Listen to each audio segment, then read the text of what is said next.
Welcome to Pete and Hannah's Watchlist. I'm your host, Pete Mitchell. I'm here with my great co-host, Hannah. Hello, people. Today we're here for our review show, What's Next? The show where we help you figure out what to watch next. On today's show, we have Iron Claw, we have Priscilla, and we have All of Us Strangers. But before we begin, tell the listeners and the viewers what they should do. Could you please leave a like and subscribe to our channel? Subscribe! And leave a comment down below on any feedback or what you'll be watching this week. Comment below, feedback, what you're watching. Hit the notification and you'll get great content like this one, including our TV review show, We Interrupt This Programming, and AFI Top 100, where we reviewed the 1990 classic Goodfellas, directed by Martin Scorsese. Let's get on to the reviews, and Hannah, the first review today is Iron Claw, directed by Sean Durkin, who did the television remake The Dead Ringers, starring Zac Efron, Jeremy Allen White, Harris Dickinson. The father was Holt McCaney, who is in heaps of shows, but the one he's famous for at the moment is Mindhunters with David Fincher show on Netflix, and Maura Tierney, who's in like heaps of shows. Like she's a great actress. The elevator pitch. It's a family of wrestlers. That's what it is. It's about the Von Erich story. Yeah, it's about the Von Erich family.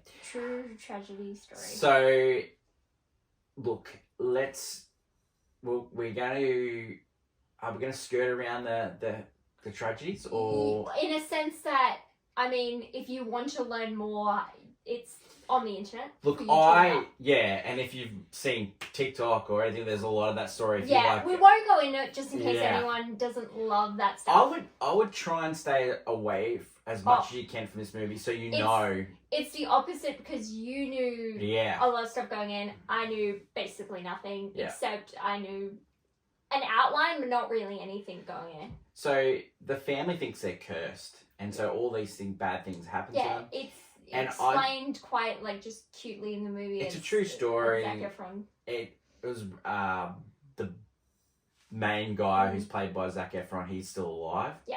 And so he's sort of telling this story. I think the wrestling is really, really good. Yeah.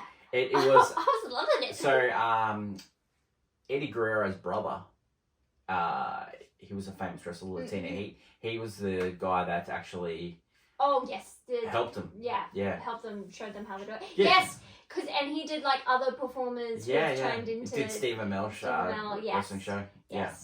So, Reasons 2. Reasons 2? Yeah. If you're a fan of these true stories, especially if you love wrestling, you know about this family, and you just want to see it told through a melodrama sort of way, it is very well done in that sort of way. The boys are really good in this. They're such good. Zac Efron, I heard some people say up and down about him, but this movie, I think he's great in this. He works because the character himself is he's not supposed to be acting out chops. He's a wrestler, you know. I was all the way through the movie, I was holding it together. I'm normally the crybaby of the plot, but I was holding it together. And then one scene right at the end where Zac Efron just breaks down, and I broke down with him. Yeah, there's some really amazing scenes, and Zac Efron just he has to be the glue of the family, the person holding it together. Yeah, well, it's the father is sort of the villain. They make him that's probably where I'm he's a carny villain. That's all he is. He's not a father. Yeah. He's not even someone they respect. He's just he's telling them what to do, and they're doing it. Yeah, it's along the lines of old Mummy Dearest. No wire hangers sort of thing.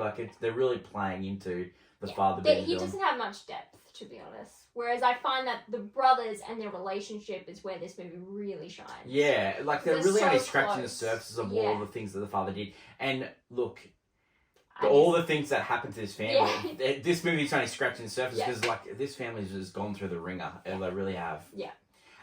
Reason not to. Reason not to, if you've heard about it, or if you don't sad, emotional, really horrifying tales, this is not for you. This is not for the faint of heart. Yeah. Please steer clear. there are some tragic things you do not expect to happen that just happen, and you're like, okay. The way the director Sean Durkin, he wrote this as well. Yeah. The way he puts it together and really, he knows that something bad's coming up, and the way he does that is quite clever. He doesn't show. He's sort of like a magician with the cards and something like that. It's also the thing is there's so much tragedy that happens almost very close together, especially in this film, and so you can't, if you push too much pressure in it, it either seems insensitive or it's like too sad and I can't focus on the next thing. Yeah, and so you can get through it. Like for me, I didn't cry. There was one bit I got really like, it was but really... you are but the it was stone. more so, I'm stoned. But it was more so like, I didn't know going in, so watching it all play out, it was like, we didn't focus too much for me to mellow in something. It was just like, I was getting new information. Well, you couldn't get it. You couldn't get a chance to because they're just coming so quick and fast. They really do. Yeah. Rating for this one. It's like a golf clap, isn't it? Yeah, I think it is a golf clap. It's a biopic, so that's probably where some like it. We have to follow the storyline, even though. Wow, like there's so much story that they cut out, like an entire section, an entire brother, because it's just too sad. Yeah. And it's like, oh, okay. Yeah, I just don't know how you survive that as a family. Like but it's a very well done, put together melodrama film. Yeah. Us people should go see this movie. I'm surprised it hasn't got any Oscar love. It's like a really well made film. Yeah, I don't get it either. Especially like Zac Efron. He's and even Jeremy Allen White and stuff. And whoever played the second oldest, Harris Dickinson? The one that went to Japan and Harris stuff. Dickinson, yeah. He's from Triangle of Sadness. Oh, that's where I'm like, I've seen him somewhere, but I'm like, I'm not putting the dots there because I refuse to remember it. No. There we go. That's Triangle of Sadness. No, he was also very good. Like, they were very good supporting, and he was really... And Lily James is also here. Yeah. And she's giving a really great performance, and you're like, why is she here? She's overqualified for the role that she had. Yeah. Lovely, but why are you here? Iron Claw is in cinemas now. The next movie we're going to talk about is Priscilla. Now, Priscilla is based on the book written by Priscilla Presley, Elvis and Me, which was released in the 80s. Yeah. And then it was written by Sofia Coppola, who has directed movies like Marie Antoinette, Lost in Translation, Bling Ring. Yeah. Virgin Suicides.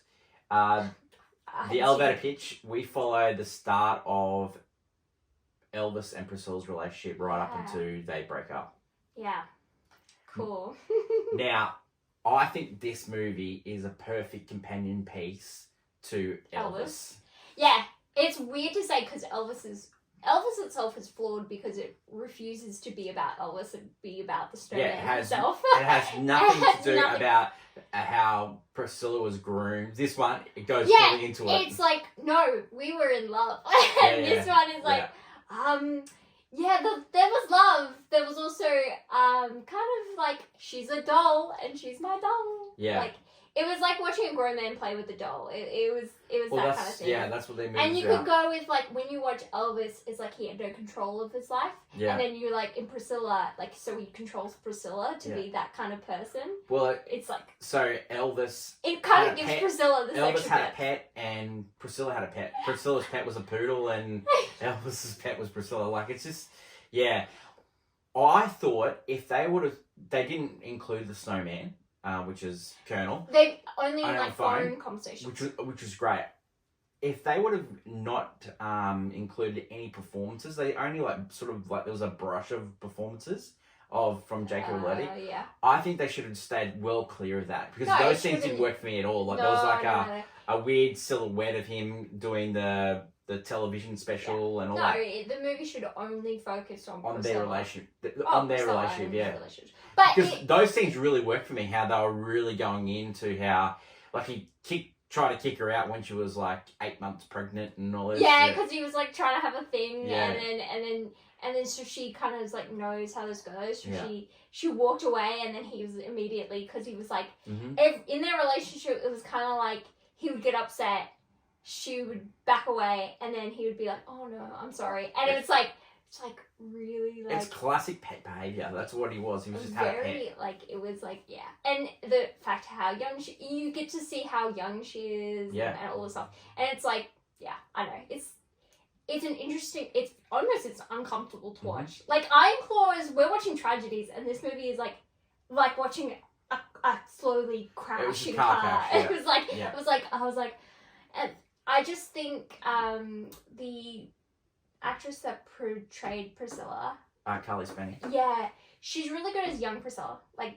when she's doing the younger stuff. But then when the film jumps, because the film jumps like during some random points into their timeline, and it jumps after to when they're married and stuff.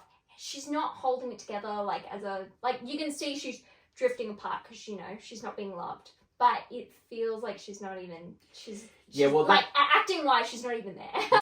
It's important to know that in the film, the Elvis state didn't approve of it, so they couldn't fill in Graceland, but it was approved by Priscilla, so that's why the book got licensed by Sofia Coppola. Yeah. I think she was intrigued by the fact that Sophia was a daughter of a famous person as well, and sort of kindred spirits in the sense that could have felt that way. Definitely. Should you watch or should you miss this one? I'd give it a miss. Yeah, I'd wait till it comes to streaming. Is for, if you're gonna see it, you're a major Priscilla fan. Yeah. You might dislike Elvis. And maybe you love Sofia Coppola's work as well. Yeah, for sure. Yeah. What rating should we give this one? I would safely put it at I played on my phone. Yeah, I think half the movie is really well made, and then the other half it just falls away with the actors and some of the scenes that they put together. Yeah, it's like they had a really good the beginning of that relationship.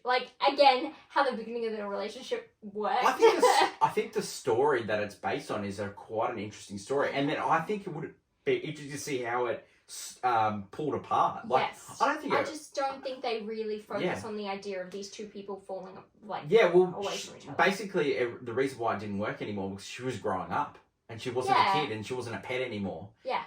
But the acting couldn't portray that. And then also with him, he was having fun with other. Yeah. He wanted to have his fun. And it didn't it really didn't show Elvis, the movie with Austin Butler, showed it a little bit more where he was descending into drug paranoia. Yes. It really didn't show it much in Priscilla, I thought. And how, Priscilla, he'll always love Priscilla, but he'll always love his fans more.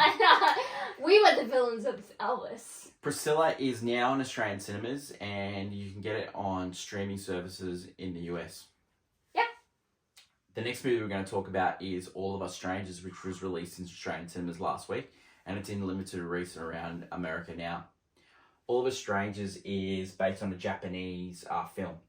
Oh, okay. And it was interpreted by Andrew Haigh, who did Looking, which was a HBO show about life with homosexual couples. Yeah. The main actor in this is Andrew Scott, who played Sexy Priest. He also played... He's also going to play Ripley in the... adaptation of the Talented Mr. Ripley. Yes. Cool. Ripley's Game and all that. Oh, he was in Moriarty. He was Moriarty in Sherlock. That's what with Benedict Cumberbatch. Yeah. The elevator pitch. You are a writer. You're trying to find a story. You're living an isolated life, and then one day you go back to your hometown and you get visited by your dead parents. Yeah. Now, we're not giving anything away here. Look, there's a lot of twists and turns in this movie, and so if you go see it, go with a mind of not knowing. So we're not going to give anything away.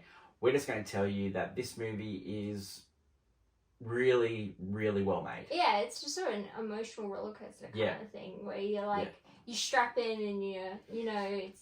Don't overthink this movie as well, because the more you think about it, the more it pulls apart. It's slow and subtle. It doesn't try to be anything. It's not trying to be big. You know what it is? It's like a stage show. It's only four. It's only 4 actors. It takes place on the train, in a nightclub, in an apartment in a house. Yep. That house actually was Andrew Haig's place that he grew up in. Wow, that's sweet. Yeah. Let's talk about the acting in this. So you've got Andrew Scott that plays the protagonist. Yeah. You've got Paul Mescal who plays his lover. Yeah. You've got the parents are played by Claire Foy and Jamie Bell. Yeah. Claire Foy and Jamie Bell are amazing in this. There's some scenes where the adult meets his parents.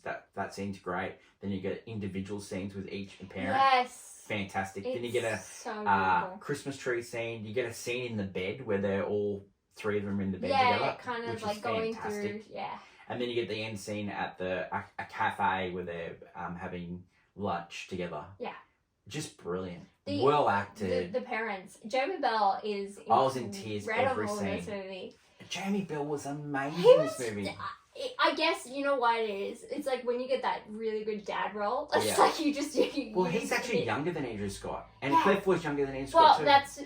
that plays into the story. Because the parents are a certain passed age. away, 30s. So they're a certain age too, and the idea that he will live.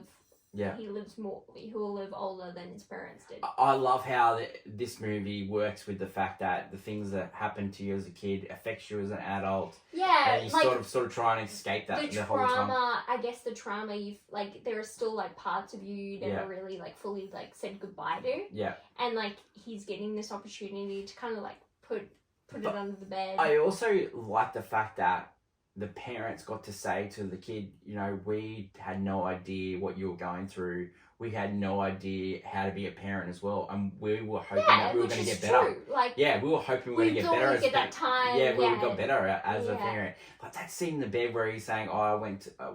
What did you used to think about? What happened after we died? But also, I used to dream of us going to Disneyland." And I said, "Oh, did we have a good time? Oh, no, we fought the entire time. Oh, why would you dream that?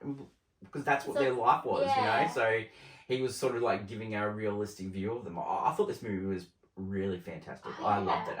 Honestly, I did not expect much from it. And then it was like, oh wow, this is... The one thing that didn't work for me, and I've sort of got like a running gag with this, is just Paul Mescal. It just didn't work for me.